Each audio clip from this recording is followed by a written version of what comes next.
স্পষ্ট কুফরি শোনাই 113 পৃষ্ঠায় বলছেন লেখক, হে মুসলমান ভাই সকল, এখন আমার উপায় কি? আমি তো এখন আমাকে চিনি না। বলছেন কে? পীর সাহেব বলছেন, হে মুসলমান ভাই সকল, এখন আমার উপায় কি? আমি এখন আমাকে চিনি না। আমি যে কে তাহাও জানি না। আমি কোন জাতি, মুসলমান না ইহুদি, অগ্নি পূজক, তাহাও বলিতে পারি না। পীর বলছে এমন ভাবে বিলীন হয়ে গেছে, লয় হয়ে গেছে। বলছে কিসে লয় হয়েছে? তাহলে যখন সে বুঝতে পারে যে আমি মুসলমান না, তার ভাষায় বলছি, আমি নিজের ভাষা বাড়াচ্ছি না, কিন্তু মুসলমান না ইহুদি না অগ্নি পূজক, যখন এটাই বুঝতে পারছে না, তাহলে লয় হয়েছে আল্লাহ না শয়তানে? শয়তানে। বুঝতে পারছে না পীর, তাহলে বুঝতে পারে না যে সে মুসলমান আছে কিনা, না হিন্দু হয়ে গেছে, না অগ্নি পূজক ইহুদি হয়ে গেছে, বুঝতে পারছে না।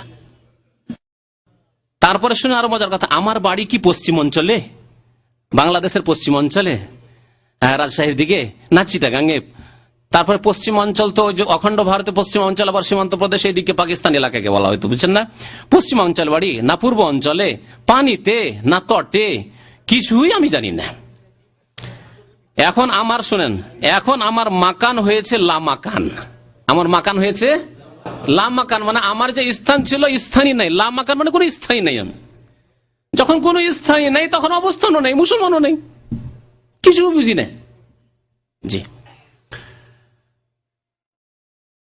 আচ্ছা। তারপর শুনেন, আমার চিহ্ন বলতে কিছু নেই, আমার জীবনও নাই, আমার শরীরও নাই, এমনকি আমার মাসুকের ইস্ক,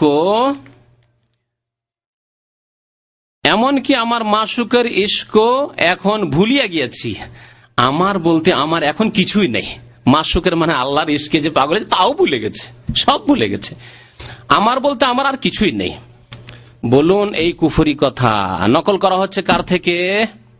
জি জি, আশেক মাসুক কিতাব থেকে বলছি, আশুক মাসুক কিতাব থেকে বলছি। এসব ওলিয়া আউলিয়াদের কিস্সা কাহিনী শোনা হচ্ছে। এটা কখন?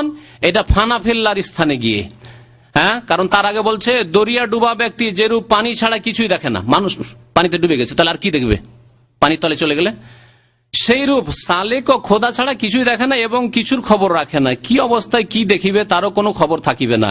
মোট কথা আল্লাহর মধ্যে লয় হইয়া যাইবে। যে ভাষাটি বারবার বলছে, নিজের পক্ষ থেকে বলিনি, কিন্তু তাদের পড়ে আল্লাহর মধ্যে লয় হইয়া যাইবে, ইহাকে ফানাফিল্লার দরজা বলে।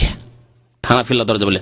হযরত খাজা মঈনুদ্দিন চিশতি ফানাফিল্লার সাগরে গরক হইয়া বলেছিলেন তার কথাগুলি। তাহলে খাজা মঈনুদ্দিন চিশতি আল্লাহ না করে এইসব আকীদায় বিশ্বাসী হয় যে এখন আমি আল্লাহতে এমন ডুবে গেছি যে আমি এখন কিছু বুঝতে পারছি না যে আমি কে, আমি আবদ না মাবুদ, না আমি মুসলমান না ইহুদি না অগ্নি পূজক না খ্রিস্টান, কিছু বুঝতে পারছি না। যদি এ কথা বলে থাকে তাহলে আল্লাহর কাছে কোনো রেহাই নেই। আর যদি তিনি না বলে থাকেন, আল্লাহর কাছে এটা আশা করছি যে আল্লাহ যেন এত বড় গুমরাহিতে নিমজ্জিত না করে তাকে, তাহলে তার ক্ষেত্রে রটানো হয়েছে। এগুলি ইবলিস শয়তান, মানুষ শয়তান এবং জিন শয়তানের এগুলি রটনা, যা রটানো হয়েছে।